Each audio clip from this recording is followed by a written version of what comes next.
The containment field hummed with malevolent energy as Anna pressed herself against the far wall of her cell. Her violet skin had turned pale with fear, her secondary lungs working overtime as panic flooded her system. Through the transparent barrier, she could see him approaching. Leo, the human whose name had become a whisper of terror across 3 star systems. The stories about humans had spread like wildfire through the Galactic Council. They were death incarnate, beings who had clawed their way up from a harsh world where everything evolved to kill. They felt no mercy, showed no compassion. When humans went to war, they didn't just defeat their enemies, they erased them from existence. Anna had believed every word. She had fought against the human advance on Kepler 442b, had seen what their weapons could do. She had watched her battalion dissolve under their assault, had felt the heat of their plasma weapons sear past her head, and now captured and alone, she awaited the inevitable execution. Leo stopped outside her cell. He was tall by galactic standards, his frame lean but radiating a coiled strength that made Anna's instincts scream. His dark eyes studied her with an intensity that made her want to disappear into the walls. She had killed 3 humans during the battle, wounded 2 more. Surely he knew. Surely that's why he was here. "You're injured," Leo said, his voice surprisingly soft through the translator. Anna flinched. Her left arm hung uselessly at her side, the shrapnel wound from the battle still weeping blue blood through the makeshift bandage. She had tried to hide it to show no weakness before her executioner, but the pain was becoming unbearable. "The medical officer will be here soon," Leo continued, tapping something on a datapad. "We've been processing a lot of casualties. Yours and ours." Anna's confusion must have shown on her face because Leo's expression shifted, not to anger, but something that looked almost like concern. "You thought we were going to kill you," he said. It wasn't a question. She nodded slowly, her voice barely a whisper. "That's what humans do. Your species shows no mercy to enemies. Everyone knows this." Leo was quiet for a long moment. Then he did something unexpected. He deactivated the containment field and stepped inside.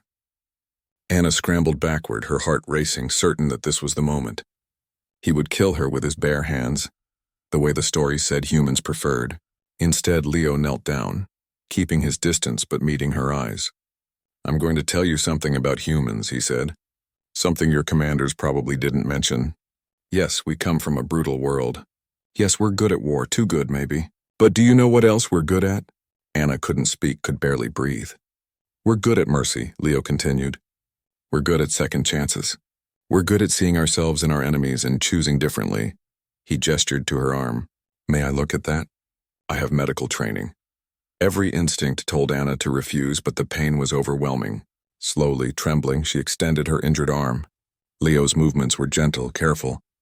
His fingers, those human fingers that were supposed to be instruments of death, worked with precision as he examined the wound. "This needs proper treatment," he murmured. "The shrapnel is still embedded.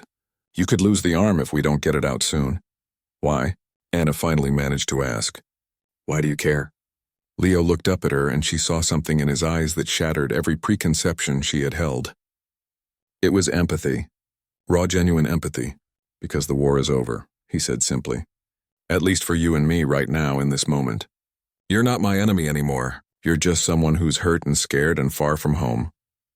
He stood up and moved toward the cell door, the same as I would be if our positions were reversed. Anna watched him pause at the threshold. "I lost friends in that battle," Leo added, his voice tight with grief. "Good people. And I'm angry about that, I won't lie. But killing you won't bring them back. It would just create more pain, more hate, more war."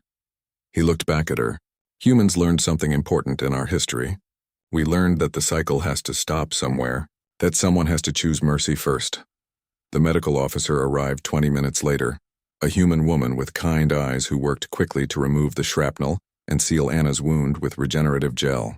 Throughout the procedure, Anna kept expecting the cruelty to begin, the torture that propaganda had promised.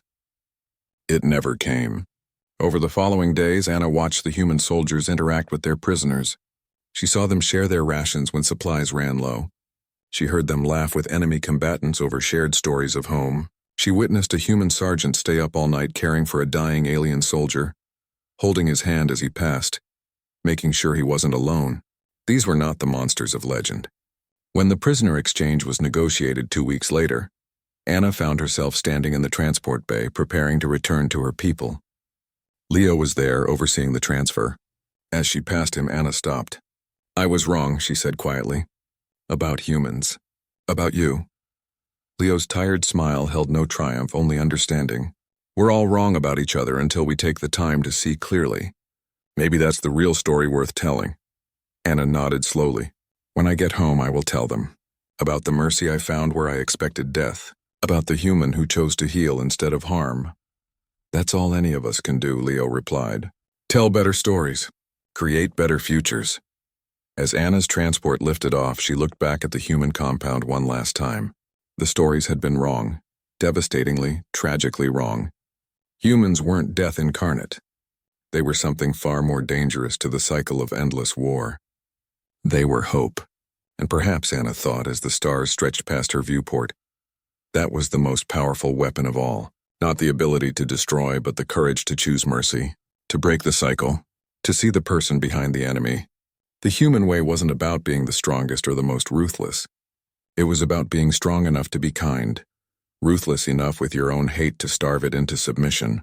Anna touched her healed arm and smiled. She had a new story to tell now.